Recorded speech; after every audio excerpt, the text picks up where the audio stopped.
Boa noite, pessoal. Boa noite a todos. Sejam bem-vindos aqui ao nosso encontro para nós falarmos da nossa imersão em onicocriptose. Queria agradecer aqui a presença de todos vocês. Sejam bem-vindos. E aqui, gente, olha, vai escrevendo. Vocês poderiam ir colocando aí de onde vocês são, qual que é a expectativa que vocês têm para o nosso curso. Nossa equipe vai estar aqui nos comentários aqui falando com vocês. Podem fazer as perguntas aí e nós estaremos aqui respondendo isso para vocês. Mas não esqueça aí de falar de onde você é, tá? E da sua expectativa aqui para nós falarmos aqui a respeito da nossa imersão em onicocriptose, que vai ser um curso muito legal, muito bacana, onde poderemos tirar muitas dúvidas de vocês. Teremos simulações práticas na nossa imersão também. Vai ser bem interessante. Então eu creio que vocês vão gostar do nosso conteúdo. Hoje nós estamos aqui para falar um pouco. Para começar, nós temos uma série aqui de encontros, né? Nesses dias, agora nos próximos dias também, teremos uma série de encontros para nós falarmos alguma coisa sobre onicocriptose. E eu tenho certeza que nós temos muitas dúvidas sobre isso, né? E vão surgir novas dúvidas também. E vocês vão fazer eu estudar um pouco mais também por conta disso, né? E para quem não me conhece, gente, eu sou Renato Butcher, lógico que vocês sabem disso, vocês sabem, né? Mas eu estou na podologia há mais de 30 anos. Eu comecei a minha carreira dentro da área da podologia como pedicuro, né? Meu pai era pedicuro com O, não com A. E lá quando eu era pequenininho, eu era garotinho ainda, eu ia lá na clínica dele e ficava lá assistindo ele trabalhar. Gostava muito de ir lá na clínica dele para assistir ele trabalhar. Então aí foi pegando amor a essa profissão de podologia. Mas eu sou técnico de podologia também, me formei como técnico em podologia, depois do pedicuro. Teve uma complementação, o Senac ofereceu essa complementação para quem era pedicuro. Lá fiz essa complementação. Eu entrei depois para a universidade, fui fazer um curso superior de formação específica em podologia. Então eu fiz esse curso também. Posterior a isso eu fiz a graduação em podologia. Então me graduei também em podologia. A gente vê que nós não paramos aí, não parei no tempo em relação aos estudos com a podologia. E depois ainda dessa formação específica, eu falei da graduação, já falei, desculpa. Eu fiz sim uma pós-graduação em podiatria clínica. Fiz uma outra pós-graduação em docência universitária e fiz um mestrado também em educação física, tá? E ao longo de todo esse tempo, gente, uma das paixões que eu tenho é trabalhar com onicocriptose, com ortoniquia, vocês sabem também, com laser, vocês sabem também, mas a onicocriptose é uma duas coisas que eu ficaria o dia inteiro fazendo na podologia, que gosto muito, como falei, tratar de onicocriptose, fazer a aplicação das ortoniquias. Isso é uma coisa que eu entraria dentro da minha clínica e ficaria o dia inteiro só fazendo, onicocriptose, vamos remover espícula, vamos tratar da onicocriptose, vamos utilizar o laser ali, vamos aplicar uma ortoniquia para corrigir essa onicocriptose. Então é uma evolução também, uma construção de conhecimento que vem ao longo de muitos anos, sobre onicocriptose também. Confesso a vocês que lá no início da minha carreira eu tinha medo de tratar de onicocriptose, me recordo muito bem disso. Por quê? Porque dentro da escola, a gente sabe, isso é uma deficiência de todas as escolas no Brasil, todas as escolas no Brasil. Não deveria, mas é uma deficiência, né? O aluno sair apto ao tratamento da onicocriptose. Aí eu, bem como vocês, eu também saí deficiente da escola com tratamento para o tratamento da onicocriptose. E me recordo que quando aparecia algum cliente para mim com onicocriptose, eu ficava desesperado. Eu queria que o meu colega atendesse, que era o Carlos, que trabalhava comigo, e a Angelita, foram meus primeiros colegas de trabalho.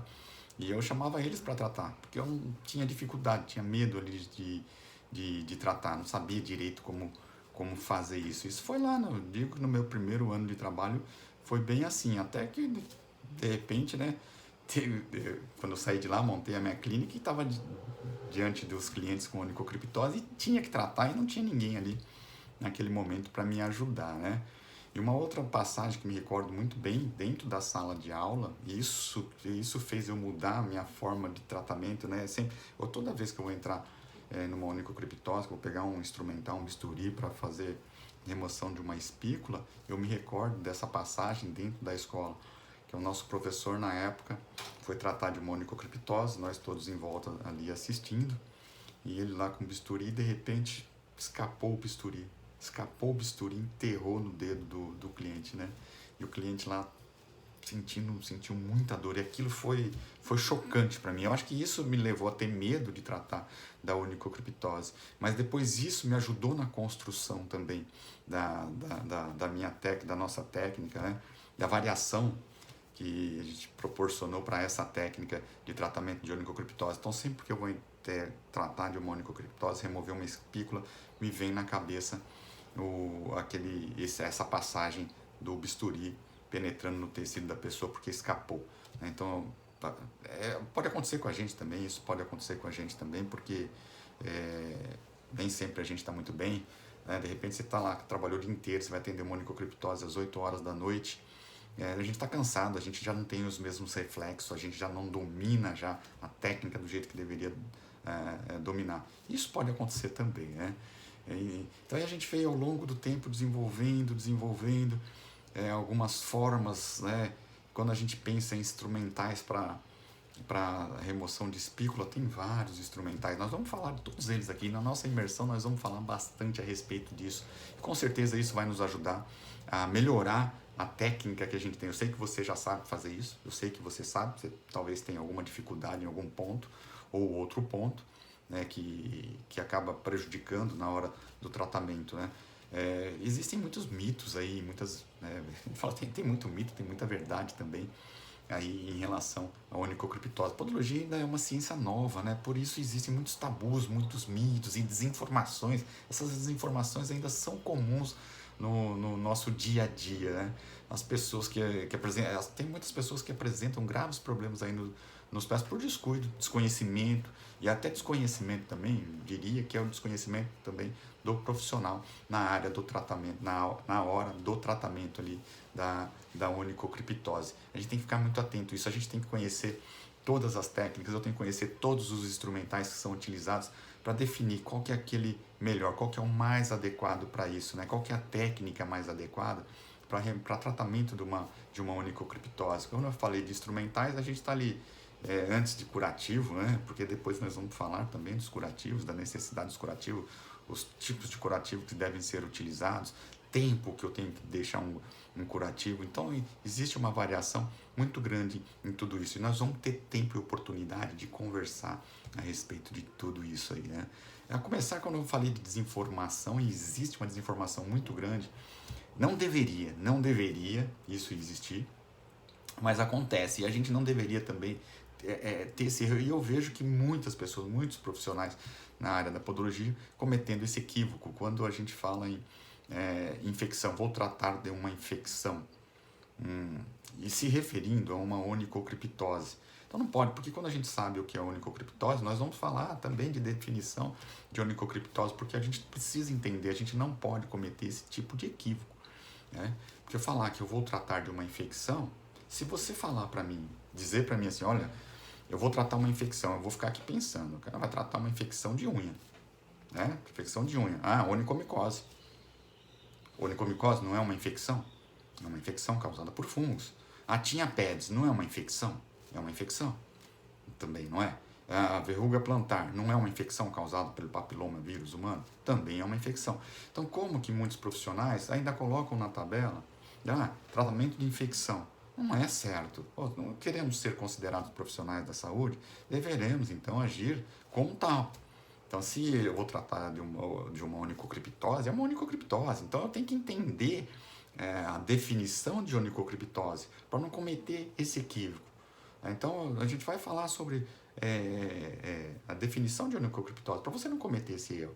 Infecção é uma coisa, onicocriptose é outra. Onicocriptose pode estar associada a uma infecção.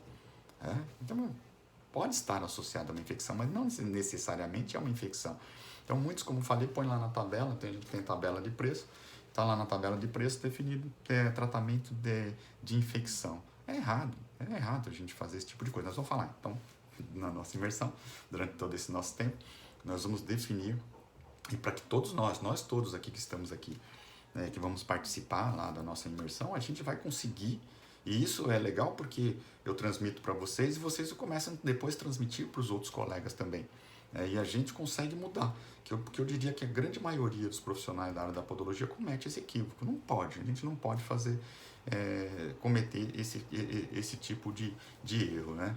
Então, quando a gente fala disso, sobre a definição, vocês vão entender. Enquanto isso, gente, vamos lá, podem ir tirando suas dúvidas ali com a nossa equipe, que a nossa equipe está aí respondendo. Eu não tô conseguindo aqui ver os comentários aí de vocês, mas a nossa equipe está aí falando com vocês, tá?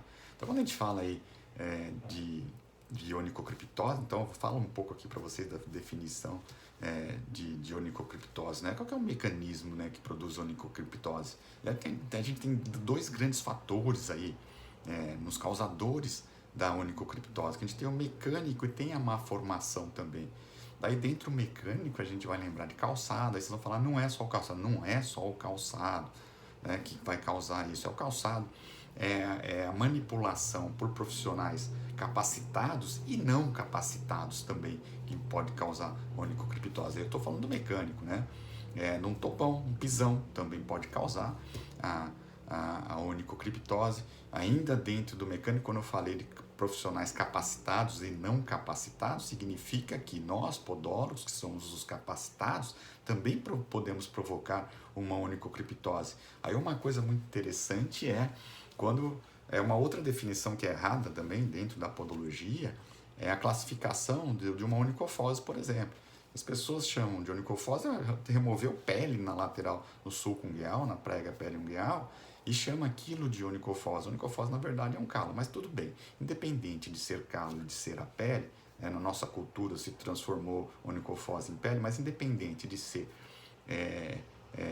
calo ou pele, é a remoção mecânica da pele, da lateral, da prega, do sulco ungueal, onde a gente, quando faz esse tipo de procedimento, a gente deixa a pele muito sensível. A gente deixa a pele lá vermelhinha, vamos deixar vermelhinho, bonitinho. Esse não é o padrão do tecido naquela região. Ele deve ser mais rígido, né, mais seguro para aguentar os impactos. Então, quando a gente remove muito a pele, a gente deixa aquela pele lá muito sensível. Removemos as camadas superficiais e ela ficou muito fina. Aí é fácil, aí eu não preciso ter outro tipo de causa, né? Deixou muito fina, a unha vai ficar em contato com a pele, causa um ferimento na pele, né? Pronto, vamos ter uma onicocriptose. A unha vai penetrar no tecido, porque a pele vai inflamar. Nós vamos falar muito também de inflamação, gente, para a gente entender, até para quando a gente falar da definição aí de infecção e onicocriptose, vamos ter que entrar em inflamação. Temos que abordar esse tema também sobre a inflamação, de entender, diferenciar a inflamação de uma infecção. Eu sei que muitos de vocês sabem a respeito disso, outros podem confundir, outros talvez não saibam, até confundam, não por maldade, né? Mas por terem aprendido talvez de uma forma que é inadequada. Então, voltando às causas mecânicas que eu estava aqui comentando com vocês, e daqueles profissionais não capacitados. Aí os profissionais, nem profissionais, até a própria pessoa em casa vai remover pele, vai cortar a unha, vai deixar uma espícula, tem a manicure também, não estou falando mal da manicure, e não falei mal do podólogo, quer dizer, eu incluí aqui o podólogo, que é o capacitado para tratamento de onicocriptose, a manicure, que não é capacitada para o tratamento de onicocriptose, mas também é um agente causador, são os traumas, pisão, calçado também, o calçado vai entrar no mecânico também, porque o calçado inadequado pressiona o pé, os dedos, né, as bordas laterais, e podem causar também a onicocriptose. E aí a gente tem a má formação dos dedos, má formação das unhas também. E a gente vai pensar unha em funil, unha turquês, unha em caracol, também são causas da onicocriptose. Para isso nós temos diversos recursos aí para tratamento dessa patologia aí também. Aí a gente vai pensar na biomecânica, na biomecânica da pessoa, né? A forma como essa pessoa pisa, a forma como essa pessoa anda, também são influenciadores da má formação, aí vamos dizer assim, da má formação, é onde poderemos ter também a onicocriptose. Né? Aí quando eu falei, voltando um pouquinho ali atrás, que eu falei agora há pouco, da inflamação e infecção, porque a gente vai ter onicocriptose sem presença de granuloma também, tá, gente? É uma outra coisa interessante. Então eu tenho onicocriptose sem presença de granuloma. Posso ter, sem dúvida nenhuma. A unha penetrar na pele e não ter. Então no início de uma lesão, muitas vezes no início de uma lesão, a unha simplesmente penetra no tecido, vai causar ali uma inflamação, que pode ser seguida, se não tratada rapidamente, evoluir, né, para um granuloma e evoluir para uma infecção também. Então, quando eu falei agora há pouco lá, diferenciar inflamação de infecção, já estou comentando um pouquinho aqui com vocês a respeito disso, né? Porque, pensa, penetrou no tecido. Onicocriptose, lá quando a gente falar da definição, você vai entender que a penetração da unha no tecido, né, caracteriza a onicocriptose, mas, no entanto, não tem o granuloma ainda, né? Não tem uma infecção ainda. A gente tem bactérias ali que colonizam aquela região, porém, a colonização por bactérias ainda não significa que eu tenho uma infecção. A infecção vai depois que essas bactérias vão se proliferar, podem se proliferar, se não tratadas em tempo, e aí sim eu terei uma infecção. E também pode evoluir para a aparição, para a formação de um granuloma, que falo logo a seguir aqui para vocês também.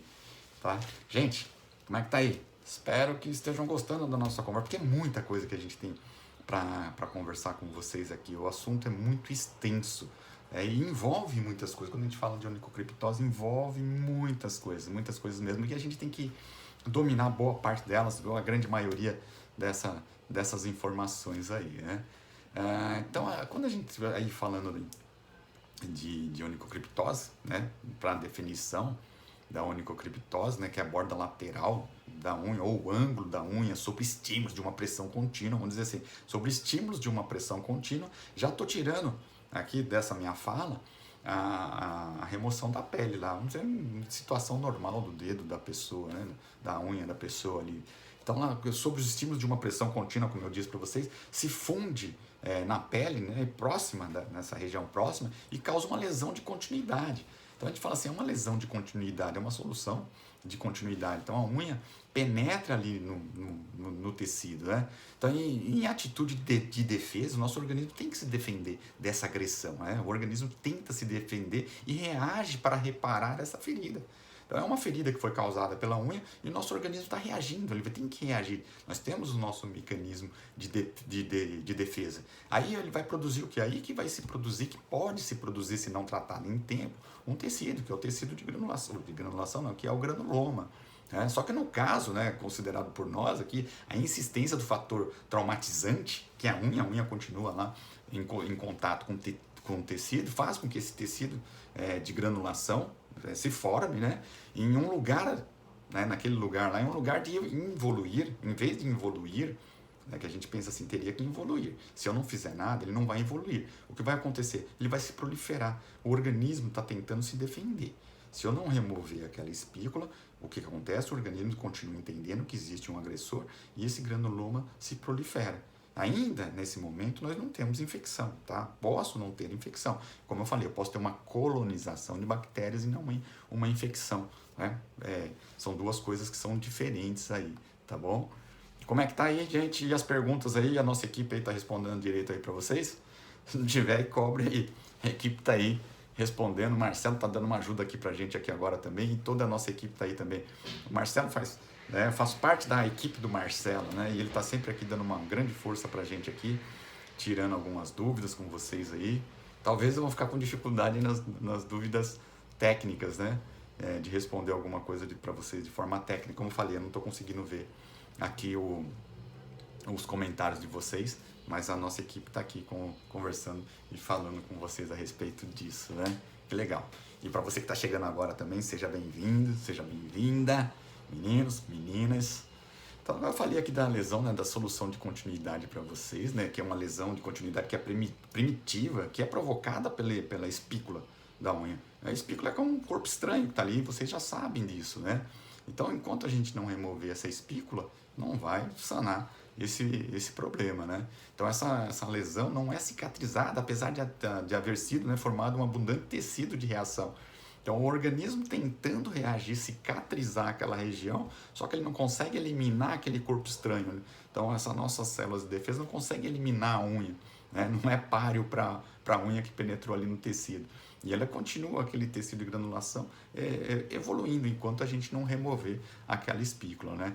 Pelo contrário ainda, né, ao resistir aos fatores da causa, transforma-se em uma úlcera dolorosa, uma ferida bem dolorosa, sem nenhuma possibilidade de cura. Não há possibilidade de cura se eu não remover a espícula, né? Até a retirada da espícula, até a retirada dessa espícula. Então não há possibilidade de cura. Não adianta a gente pensar que enquanto a unha, mesmo que não tenha espícula, gente, olha só, mesmo que não tenha espícula, eu tenho que remover, vamos dizer assim, remover o contato da unha com a pele. Tá lá a unha, não tem espícula nenhuma, mas a unha tá lá ferindo esse tecido, né? É indispensável dizer aqui para vocês, gente, com que facilidade se produzem os processos infecciosos e os riscos, né? E os riscos a que estão submetidas as pessoas, por exemplo, com diabetes. Os diabéticos, por exemplo, né? É simplesmente só um diabético, mas ele pode, por conta disso, ter um pé diabético. Nós sabemos, existe a diferença entre diabetes e o pé diabético. Então é uma coisa, a gente sabe que existe um risco, se não sanada em tempo adequado, essa lesão, né? Olha aí, gente, estamos aqui falando, deixa eu ver aqui o que estou preparando aqui para falar para vocês, eu deixei alguns pontos aqui para a gente falar a respeito, né? Então, voltando lá nos nossos calçados. Calçado é uma das principais causas também da onicocriptose. Calçado, como falei, a má formação, já falamos da má formação congênita ou até adquirida, né? O calçado pode fazer com que a gente deixe o nosso dedo com uma forma diferente, né? Usa sapato apertado, deixa o dedo com forma diferente e fala assim, o dedo tem uma má formação, está formado de forma inadequada, a morfologia do dedo está alterada, proporcionando ao encravamento da unha. Falamos dos fatores mecânicos aqui também, que são muitos, e eu também já tratei, gente, de unha, remoção de pele, e que depois, passados uns dias, inflamou o dedo, e a pessoa estava com uma onicocriptose. Então, algum procedimento que eu fiz que foi inadequado. Mas o cliente voltando em tempo hábil, a gente consegue corrigir isso de forma adequada, né? É uma coisa que é interessante isso.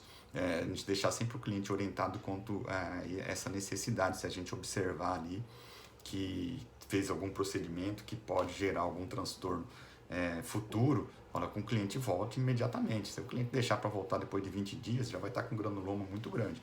É o sinal de qualquer tipo de dor que ele sinta depois dos nossos procedimentos. A gente deve orientar o cliente que, se ele sentir qualquer desconforto, que ele volte ali imediatamente, para a gente não ter esse quadro da onicocriptose, né, gente? Nós vamos falar muito aqui também no nosso próximo encontro aqui também, nós vamos falar algumas coisas assim das consequências de deixar a onicocriptose. Falei agora há pouco aí do diabético também, nós vamos falar a respeito disso também. E dentro desses nossos outros encontros, tem outros assuntos que nós vamos trazer aqui para vocês também. É importante, gente, é muito legal. Olha só, a nossa imersão vai ser muito bacana, então tem diversos assuntos dentro da nossa imersão, que vai facilitar a sua vida no seu dia a dia no tratamento da onicocriptose. Como falei, vamos falar de os instrumentais adequados para remoção de espícula, tipo de afiação, se eu tenho que utilizar alicate, se eu tenho que utilizar tesoura. Vamos falar da tesoura Castrovilhas também. Vamos falar do nuclear estreito, né, o 208, 209. Vamos falar do nuclear largo. Vamos falar das lâminas descartáveis, a 15, por exemplo. Vamos falar da gúbia também, que é uma lâmina descartável também que se utiliza para onicocriptose. Vamos comentar e falar de todos esses instrumentais, para a gente chegar lá no fim, lá depois da nossa imersão, e vocês definirem qual que é aquele mais adequado para vocês. Vamos falar os prós e os contras de cada um desses instrumentais. Vamos falar de afiação.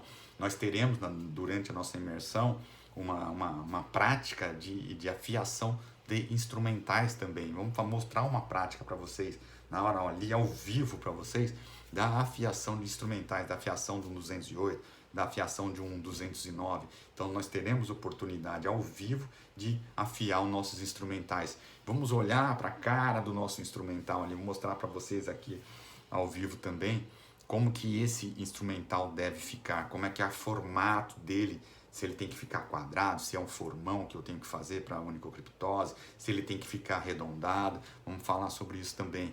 Vamos falar a direção de corte da nossa unha, de como que eu tenho que cortar, se eu tenho que cortar em linha reta, se eu tenho que cortar na transversal, qual que é o melhor corte, né, o mais adequado para isso, e se em linha reta, qual instrumental que eu tenho que utilizar, se o alicate que eu tenho que utilizar é um alicate para espícula ou um alicate comum, ou se eu sei que muitas pessoas utilizam aí um alicate de eponíquio, né, um alicate de cutícula para auxiliar na remoção de espícula, se eu tenho que utilizar pinça ou não tenho que utilizar pinça para remoção dessa espícula, se tem que passar ácido, se não tem que passar ácido, tudo isso nós teremos aqui dentro da nossa imersão, tá?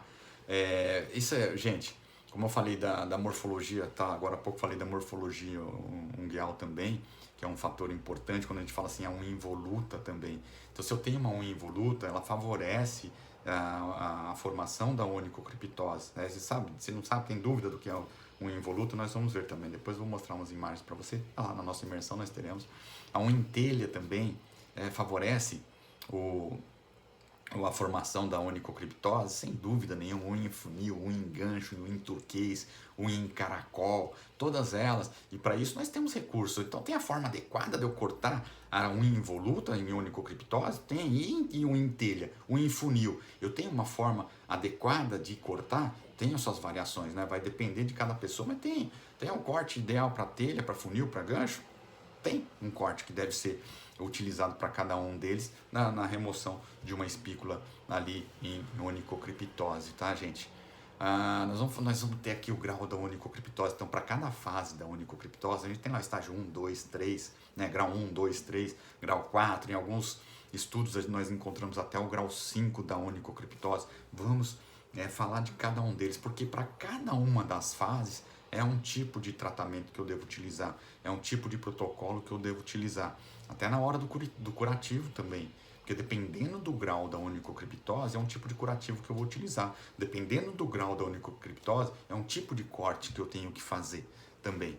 Então isso são fatores que vão influenciar no nosso tratamento de onicocriptose ali na hora da remoção, na hora do curativo, se eu tenho que aplicar laser, não tenho que aplicar laser, dose de laser, se tenho que aplicar alta frequência. Vamos falar um pouquinho também sobre alta frequência.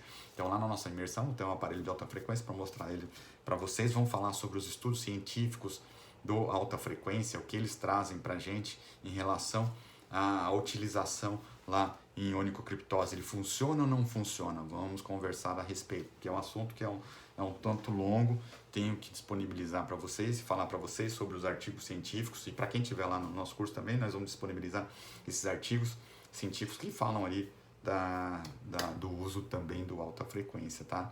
Gente, então hoje, esse aqui é o nosso primeiro encontro aqui para falar, para dar início à nossa série aqui da nossa imersão, que a nossa imersão vai acontecer no dia 19 de dezembro, num sábado, das 9 às 15 horas, que vai acontecer a nossa imersão, e você vai ter a oportunidade de tirar as dúvidas, porque lá na nossa imersão, sim, eu vou estar atento, a equipe vai estar lá junto comigo também, e nós vamos responder as perguntas que vocês tiverem também no ato, tá? Vocês vão fazer as perguntas lá, e a gente para um pouco lá da nossa apresentação, as perguntas entram e a gente começa a tirar as dúvidas daquilo que nós estamos falando com vocês, tá? Então hoje eu não estou tendo acesso ali ao chat, só a minha equipe, mas lá no dia da nossa imersão eu vou ter acesso sim ao chat, as perguntas entram aqui para mim e a gente responde elas ao vivo para vocês ali, tá? Como falei, teremos simulações práticas que serão ao vivo também, e espero que eu possa contribuir com a construção do conhecimento de vocês, de cada um de vocês. Nós vamos melhorar as nossas práticas em tratamentos de onicocriptose. Então, por enquanto, hoje, gente, eu fico por aqui com vocês. Eu volto aqui depois, né? Eu não sei se é depois, amanhã ou é depois da manhã que eu volto aqui com vocês, mas a gente fala que eu acho que a equipe coloca aí para vocês aí quando eu estou aqui com vocês de novo, e eu espero vocês de novo no nosso próximo encontro. Então, desejo a vocês hoje uma boa noite, uma ótima noite para todos vocês. E muito obrigado pela presença de todos vocês que estavam aqui, de outras regiões aqui do nosso país, né? Do nosso grande Brasil, e talvez de outras regiões, de outros países também. Gente, mais uma vez, muito obrigado pela presença de todos vocês. Fico agradecido demais com a presença de vocês aqui e de poder ajudar e contribuir com a construção do conhecimento de vocês. Gente, tchau, tchau.